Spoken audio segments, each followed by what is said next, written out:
Hello guys! Welcome back to my channel.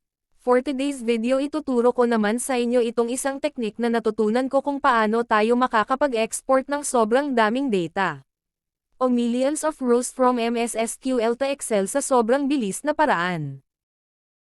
Dahil nga sa limitation ng number of rows na tinatanggap lang ni Excel, di na tayo makakapag-save dito ng mga data lalo na kapag umabot na ito ng almost 2 million rows.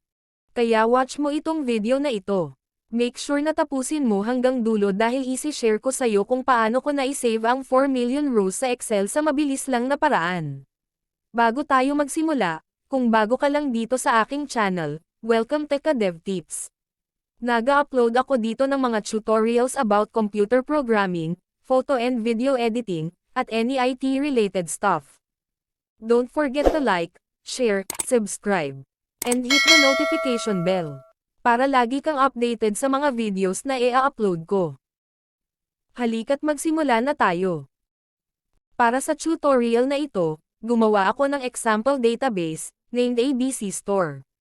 Then naglagay ako ng isang table, named Sales, na mayroong 4 million records. Ngayon ipapakita ko sa inyo paano natin siya pwede maita-transfer o mai-export sa Excel.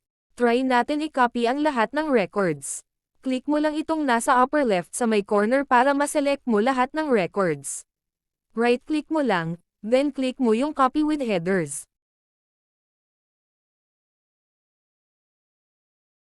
May lumabas na error. Exception of type system that out of memory exception was thrown.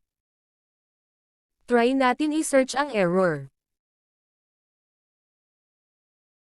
Ang sabi nga ni Google, ito ay dahil limited lang yung kayang i-handle ni SSMS. Di na niya kayang i-copy kapag sobrang dami o laki na ng data. Huwag ka mag-alala, gagawan natin yan ng paraan, sundan mo lang mabuti ang gagawin ko. Una, select mo ulit lahat ng records, right-click mo lang ulit. Then click mo yung Save Results As. May magpa-pop up na window.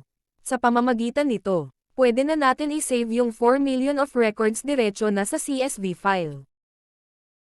I-save ko lang siya dito sa Downloads, then sa loob ng CSV large file na folder. Pangalanan natin ang ating file ng sales_report. Then click na natin ang save. Once okay na, i-check natin yung file kung na-save ba talaga siya.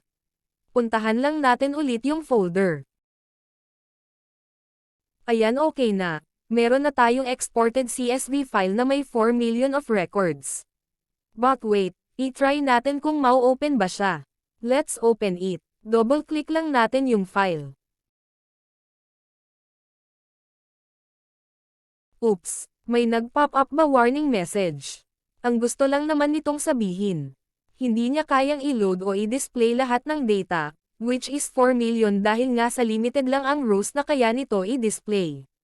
Pwede natin siyang ma-open, pero di lahat ng data ay makikita natin, ang iba ay hindi visible. Once na inopen mo itong file, huwag mo siyang isi-save, dahil kapag ginawa mo iyon, tuluyan nang mawawala lahat ng data na hindi visible. I-close mo lang siya ulit. Ngayon, paano ko na-save sa Excel file yung 4 million records or data? Ganito ko lang siya ginawa. Dahil nga system limitation na siya. At wala na tayo magagawa doon. Gumawa na lang ako ng paraan.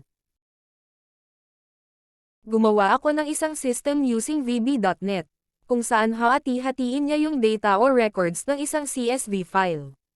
Ipapakita ko sa inyo paano siya nagwo-work. Run lang natin itong system.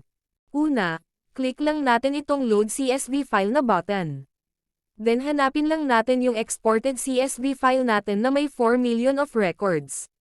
Once makita mo na yung CSV file, double-click mo lang. Or click mo yung Open na button sa baba. Then mapapansin nyo yung file location ng ating file ay automatic nang napunta doon sa text box. Next, dito sa Destination File Location, click mo lang itong button na may 3 dots sa dulo. May lalabas na window. Pili ka lang ng folder kung saan mo gusto ma-save yung file na mag-generate natin. Gawa tayo ng bagong folder dito sa loob ng CSV large file.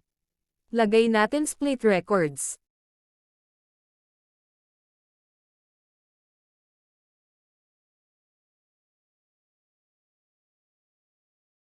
Pag okay na, balik lang tayo ulit sa system, click natin ulit yung button na 3 dot, then hanapin natin yung ginawa nating bagong folder.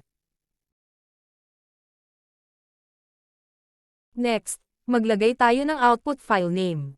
Bahala ka na kung ano yung file name na gusto mo ilagay. Sa akin lalagay ko sales report _ raw data. Next is yung number of rows, para saan ba ito? Dito ilalagay mo ilang records o rows mo ba gusto hatiin yung 4 million of records. Sa akin gusto ko siya hatiin by 1 million, so ilagay natin dito sa text box ay 1 million. Dahil hahatiin ko siya by 1 million records. So we expect na magkakaroon tayo ng 4 na CSV files na may laman na tigwa 1 million na records. Bakit ba natin ulit siya kailangan hati-hatiin? Para ma-open natin yung file at makita natin lahat ng records na 4 million.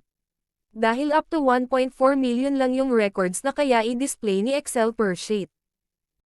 Kapag okay na, click na natin yung generate. Wait lang natin matapos mag-loading. Ayan, tapos na. Puntahan natin ulit yung folder na ginawa natin.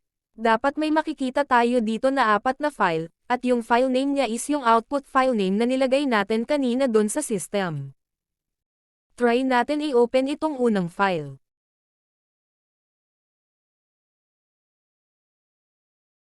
Ngayon naging 1 million records na lang siya.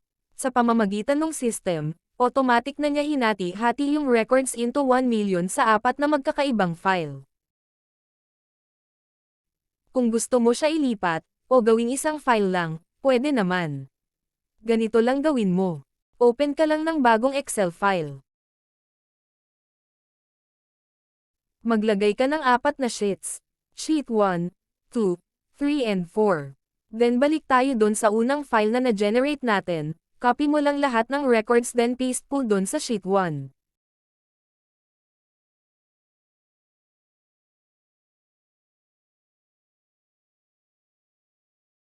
Then yung second file na na-generate natin copy mo naman dun sa sheet 2.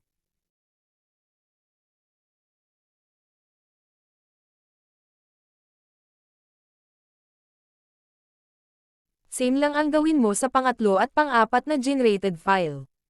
Copy mo lang sa pangatlo at pang-4 na sheet. Kapag tapos mo na, pwede mo na itong i-save.